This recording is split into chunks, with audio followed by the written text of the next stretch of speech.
అంటే దోచుకునేవాడు అంటే అందరు హృదయాలు దోచుకుని అందరికీ అభిమానులు అయితేనేమి తెలుగు ప్రేక్షకుల మా దేవుడికి అయితే కృతజ్ఞతలు తెలియజేసుకుంటున్నాను. సరే అది అయిపోయింది, ఇక ఒకసారి అది అయిపోతే స్విచ్ ఆఫ్. ఇక అది అయిపోయింది. మన హిందూపురం డెవలప్మెంట్, మన హిందూపురం అభివృద్ధి దాని గురించి కూడా జరుగుతూ ఉండింది. ఎప్పటికప్పుడు సీఎం గారితో మాట్లాడుతున్నాను.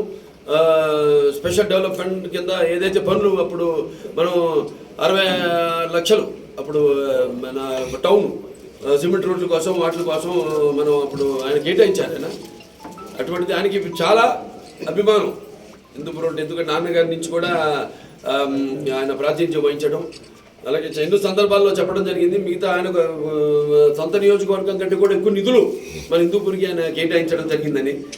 అండ్ అలాగే నేను మొన్న కూడా అన్ని ఫైల్స్ అన్ని కదులుతున్నాయి. ఇప్పుడు ముఖ్యంగా 3 సమస్యలు ఇక్కడ అభివృద్ధి విషయంలోకి వస్తే, ఒకటేమో ఏదైతే ఈ 92 కోట్లు ఈ టౌన్లో అప్పుడు రివర్స్ టెండరింగ్ అని మళ్ళీ పనులు ఆపేసి మొత్తం డబ్బు మళ్లించేశారు. మళ్ళీ కాంట్రాక్ట్స్కి 25% పైన అయిన పనులు వాటిని నిలిపేశారు. ఆ పనులన్నిటికీ మళ్ళీ 92 కోట్లు ఆ ఫైల్ కదులుతుంది. అయిపోయింది, ఆల్మోస్ట్ అయిపోతుంది. ఇంకొక 120 కోట్లు మన హెచ్ఎన్ఎస్ఎస్ ఏదైతే పైప్ లైన్ ఉందో అది ఇప్పుడు సరిపోవట్లేదు. మనకి 8 ఇంచులు ఉంది, దాని 12 ఇంచులకి. దాని తర్వాత ఇంకో వైడ్నింగు, కెనాల్ వైడ్నింగు, అవన్నీ కూడా. దాని తర్వాత మన ఈ చలమత్తూరు గోరంట్ల ఎత్తిపోతల పథకం ఏదైతే ఉందో అప్పుడు మనం 550 కోట్లు అప్పుడు ఆయన అంతా డిపిఆర్ అంతా ఆయనకి గవర్నమెంట్ ఇవ్వడం జరిగింది. శాంక్షన్ కూడా చేశారు. కాకపోతే మళ్ళీ ప్రభుత్వం మారడం, దాన్ని ఆపేశారు, ఎవరు పట్టించుకోవాలి.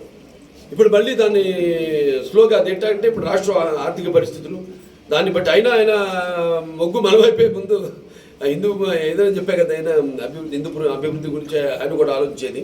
సో అది కూడా అది ఇప్పుడు 850 కోట్లకి ఎంత వచ్చింది. ఇప్పుడు రేట్లు పెరగడం, సిమెంట్లు అన్ని మెటీరియల్ రేట్లు.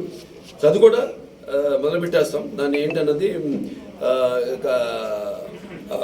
ఆర్థికంగా సరే ఆయన ఒక ఎన్నో వనరులు ఆయన సృష్టించి ఆనాడు లోటు బడ్జెట్తో ఉన్న ప్రభుత్వాన్నే మరి ఆర్థికంగా పైకి తీసుకొచ్చారు. సో అలాంటి తప్పకుండా అది కూడా త్వరగతిన శాంక్షన్ చేయడం జరుగుతుంది. ఇక మిగతా ఇక్కడ జరుగుతున్న కొన్ని దృష్టికి వచ్చాయి మీ ద్వారా కూడా. ఈ పక్క రాష్ట్రాల్లోంచి మద్యం రావడం అది ఇది అయ్యి ఆయన పోలీస్ వాళ్ళంతా కూడా చాలా నిబద్ధతతో చాలా వాటిని అరికట్టడానికి వాళ్ళు పూర్తిగా వాళ్ళ పనులు వాళ్ళు చేస్తున్నారు వాళ్ళు. సో ఇవన్నీ కూడా ఇంకా ఎన్నో పరిశ్రమలు రావాలి. పరిశ్రమలు కూడా రావడానికి సిద్ధంగా ఉన్నాయి. కొన్ని వాటితో కూడా చర్చించడం జరుగుతుంది. రైజా వాళ్ళు అయితేనేమి అప్పుడు అట్లాంటి వాళ్ళు కూడా ముందుకు రావడం. ఇట్లా మళ్ళీ మనం ఇప్పుడు ఏంటంటే సింగిల్ విండో సిస్టమ్ అంతా క్లియర్గా ఉంది వాళ్ళకి. అంటే వెంటనే త్వరగతిన ఫైల్స్ అన్నీ మూవ్ అవుతాయి, శాంక్షన్ అయిపోతాయి అన్న ఒక మంచి ప్రభుత్వం. యథా రాజా తథా ప్రజ అన్నట్టు ప్రభుత్వం బాగుంటే అన్నీ అభివృద్ధి త్వరగతిన జరుగుతాయి. అన్నీ కూడా మనం ఆశించేది అభివృద్ధి గురించే, సంక్షేమం గురించే, ప్రజల సంక్షేమం గురించి.